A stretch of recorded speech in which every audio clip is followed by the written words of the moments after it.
Facebook friends, Marianne here, all hot and sweaty in the middle of a workout, but I had a moment alone in this room, so I wanted to take advantage of the opportunity to tell you guys about something awesome. Actually, a few things that are awesome. One, I wanted to mention my amazing husband, Joshua Raymond Frank, and something that he said to me today, because a lot of people talk about wanting to find love, and how do you know it's the right one? How do you know, you're really with someone that gets you? And those things are important. But one of the things that no one really likes to talk about is, are you with someone that takes risk? Meaning, if you're willing to jump off a cliff to do the right thing, will your partner also do it without hesitation? Because in life, a lot of us will face things and we don't even realize that we're going to be facing them. And when that opportunity arises, what kind of choice are you going to make? Because it's very easy to sit on our ass and say, hey, this is the right thing to do. But when it comes to actually doing it and you have seconds to make that choice, are you with someone who's going to get you and has that same center, that same demand inside? You know, that little voice that makes you feel guilty when you're a little kid? Ooh, don't take more from the cookie jar. There might be other people that need it. Or those that go, okay, I'm just going to take it anyway.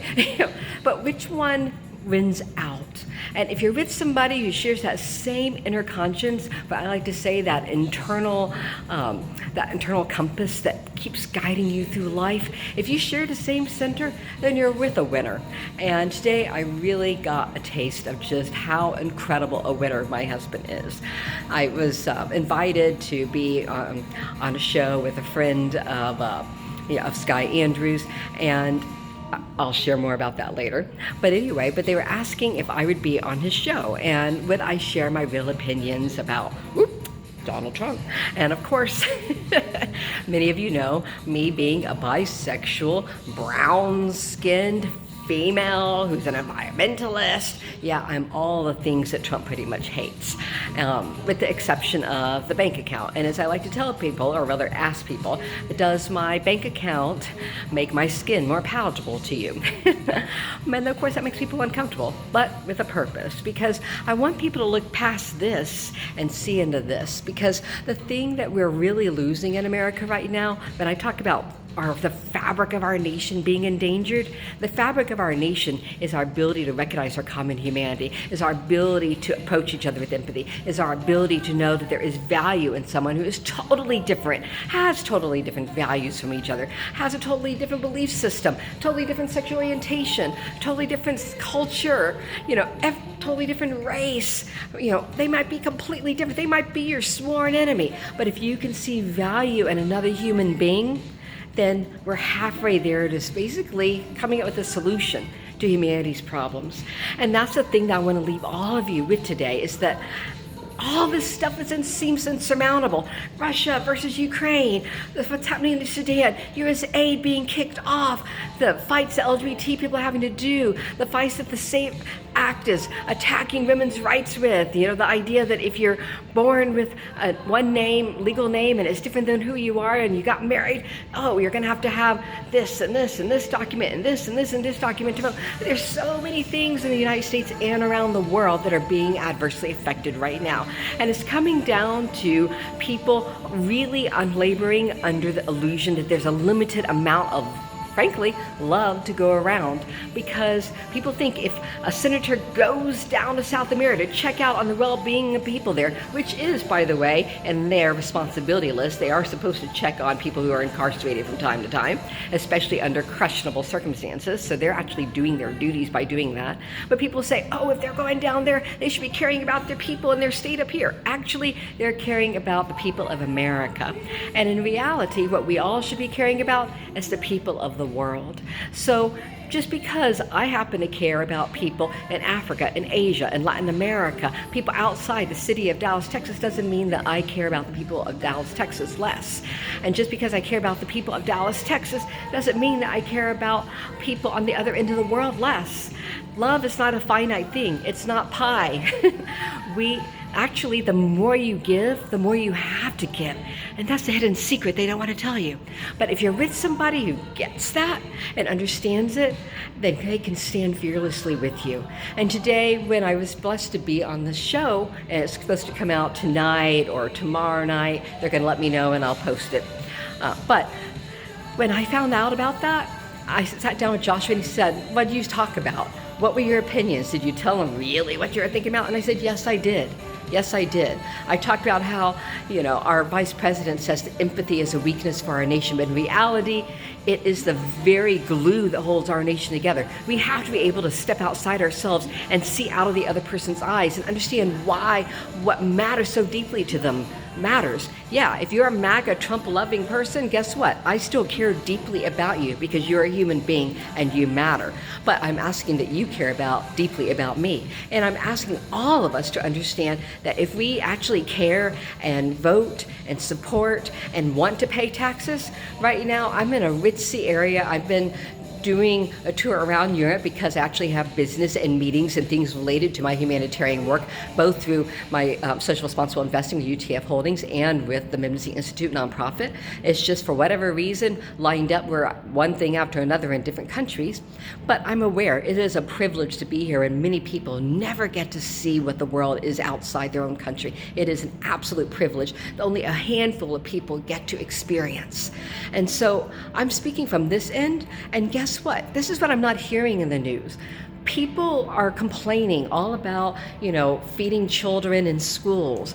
People are yelling all about, yay, vouchers are a good thing. But people are forgetting there aren't private schools in every single section of America. And those people that are struggling in those little tiny rural areas where it takes 3 hours for them to drive over somewhere and see, to get to a private school, those vouchers are actually going to be a burden. And this is absolutely ensuring a whole demographic in our nation is going to be laboring under ignorance, and it's removing the very ladder that helps them escape their economic situation. And meanwhile, you see all those things out in Kansas, those stupid people, people buying into pageantry. They're distracting through pageantry. Distraction of pageantry is just that. It's a distraction so that people feel momentarily important in the pageantry, which isn't going to give them a leg up in life at all. And meanwhile, while they're supporting that, they're losing the very thing that will give them a leg up, which is education. And people that don't want you to be educated are the people that don't want you to be empowered, because you can lose everything. Tomorrow, I could lose all of my money. I could lose all of my social status. I could have something that disfigures my face and lose any attractiveness I have. I could lose so many things. But your brain, what's in here and what's in here, can't be taken away from you.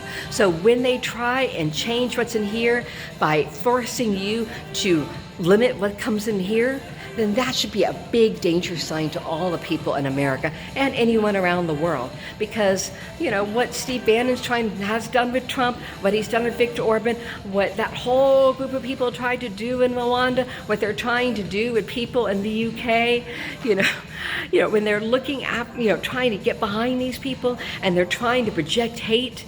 Anytime you see hate being projected, you better watch out for your human rights. So, I'm sharing all these things. Obviously, I'm passionate about it because America, the United States of America, gave me an education, gave me an opportunity that I did nothing to earn. And I feel so indebted to it, because if any good has come out of my life, it's because I was given an opportunity. And I weep. I truly weep and cry a lot for all those people that are being so hurt on the border, people that are being sent, Asians that they're trying to send over into Sudan, people that they're talking about trying to, send to all these other nations, and that don't even deserve to be there. And when they get you to care less about a demographic and say, oh, they deserve it, they're getting you to lose something deep inside of you. They're making you lose something that is so priceless. Because America, if you lose caring for that other person who is different than you, who's had different life experiences, you weaken yourself. And we are so much better than that. And the thing that makes us great is our diversity of experience, our diversity of age, our diversity of race. It is everything that is exceptional comes from that diversity, because from that diversity, we get a huge net that's even wider. The more diverse, the bigger that net is for intellectual capacity, for compassion, for passion, for joy, for flavor. That's why I jokingly say I'm a Tex-Mex person, because I am a mixture of being born in Mexico, being raised in the great state of Texas, and being a United States citizen. But the minute you say this stuff, there are people out there that, today they feel so comfortable coming up to someone that looks like me and said, oh, we can take care of all of you. We just shoot you in the head, line you up, and the problem is gone. And the fact that's being casualized, that is a barometer that should be a big warning sign. That's a pastor need moral empowerment action, because it may be someone that looks like me today, but it could be someone that looks like you tomorrow. I mean, if you are a drag queen, if you are a conservative Muslim, if you are a WASP, a right Anglo-Saxon Protestant that happens to be straight in everything Donald Trump likes, but you don't have a big bank account. If you are any of these things that don't pal around with each other, guess what? Right now, you're on the same side. And even if you're everything that Trump says he loves because you have that bank account and you're a white Anglo-Saxon Protestant of his type, guess what? You're one accident from being handicapped. And the minute you're handicapped, you're on his persona non grata list.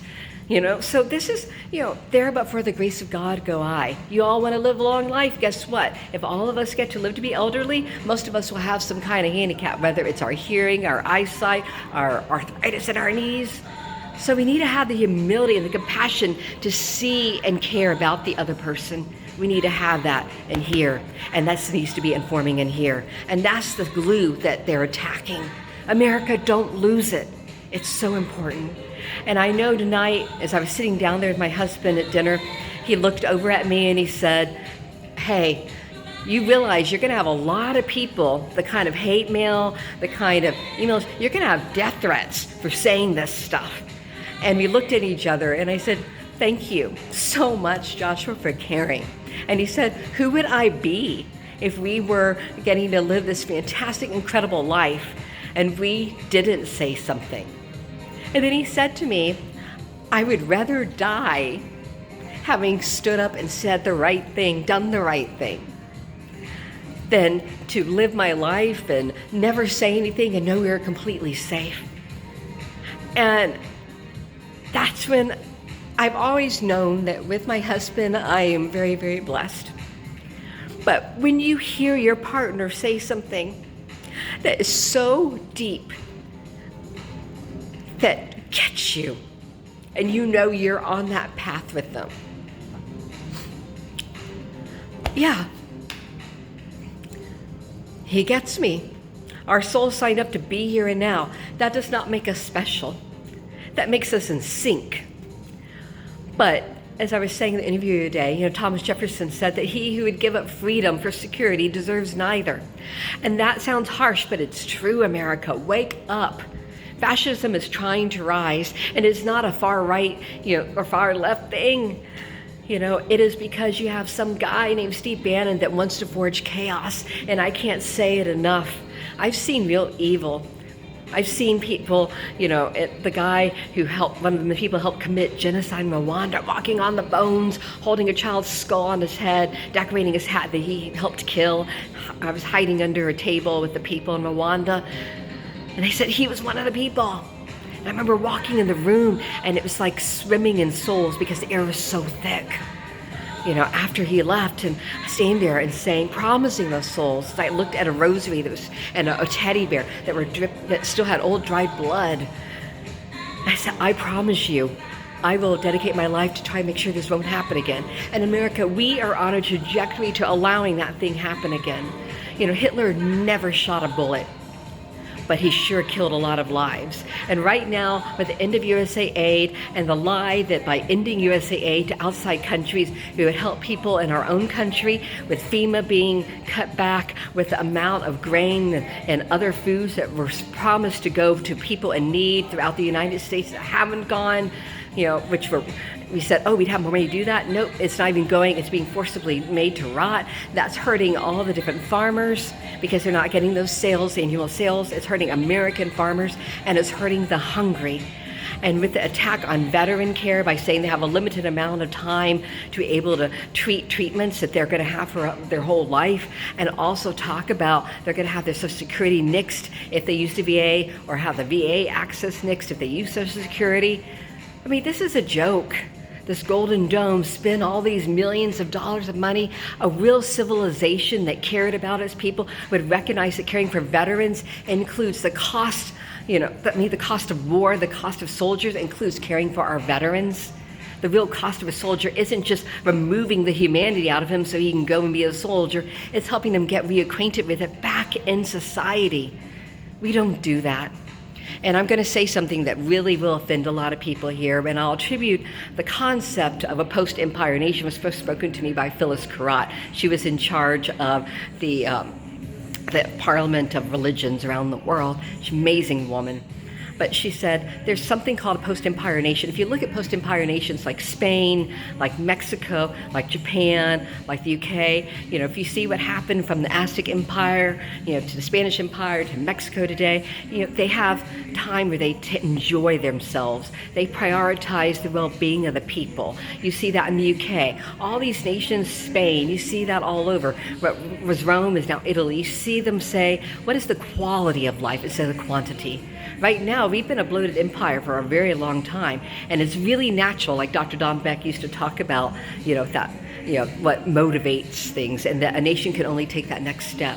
And right now, America, we're in a moment in time where we will either take a step and fall down a cliff into fascism, or we're going to take a step and grow out of the empire mentality.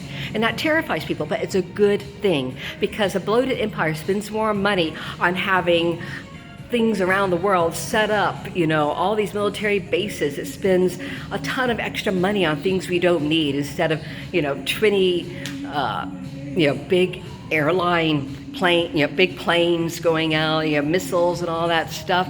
It's like, we'll sign on for 500 because some lobbyist makes that a requirement. We should actually legislate that and limit the amount that they do that with. But a real nation would say, instead of that, we're going to take care of our elders. We're going to take care of our children. We're going to take care of our citizens. We're going to if they just got rid of half of that, they could wipe out all the student debt. They could take care of, all of our, the people that are starving, their need of food.